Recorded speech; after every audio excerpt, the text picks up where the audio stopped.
Now to the growing humanitarian crisis in Gaza, and we do want to warn you, some of the images you are about to see are quite disturbing. Families are growing more desperate for food, while badly needed aid is failing to reach many who are now starving, and all of that as hopes of a ceasefire deal appear to be fading, at least for now, and ABC's Ines de la Catara has the latest.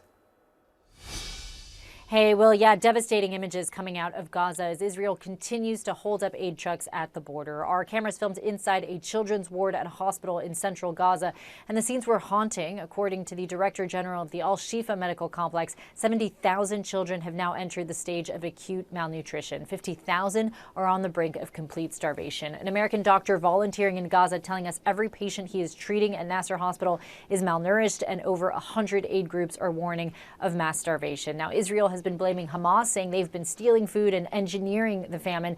But an internal U.S. government review failed to find any evidence that Hamas was engaged in widespread diversion of assistance. Now, aid airdrops could soon be starting up again. A top UN official warning, though, that airdrops are the most expensive and inefficient way to deliver aid. Meanwhile, ceasefire negotiations abruptly ending.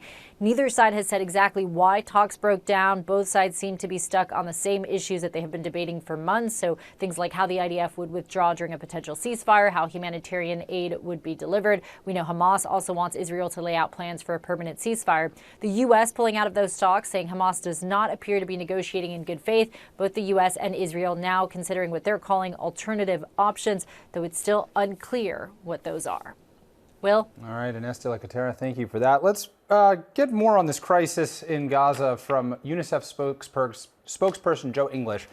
Joe, thank you for joining us. Appreciate you being here. Your team has been on the ground in Gaza since almost the beginning of the war back in October of 2023. What is your team seeing right now as far as the hunger crisis is concerned?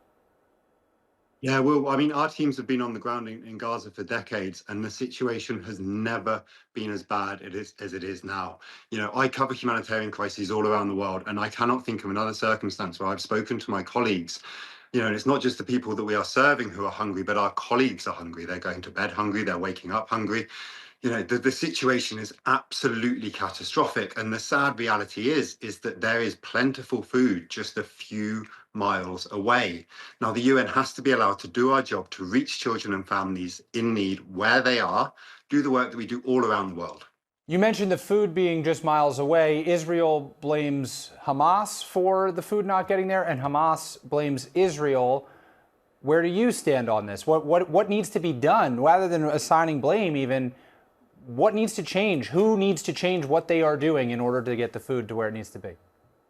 Yeah, this is the critical question, isn't it? I mean, I think primarily a ceasefire would allow us to scale up and reach people all across the Gaza Strip. But we operate in conflicts all around the world. But what we need to see is we need to see aid being allowed into the Strip. Now, some is being allowed in, but it's not enough. But we also need to see conditions on the ground that are safe enough and secure enough that we can then get them from the border to the people in need. You know, there are alternative modalities which are being suggested, airdrops, the humanitarian fund, you know, where people are being expected to go out in search of aid. Now, we've all seen these images of children and parents who are wasting away. The expectation that they can walk many miles, you know, in hot weather through militarized areas to go in search of aid. One of the things the UN does is we reach people where they are. We had 400 distribution points across the Gaza Strip during the most recent ceasefire. We know how to do this work. We just have to be allowed. And it's not just food that people need there as well. What's the state of medical aid and the state of Gaza's healthcare system?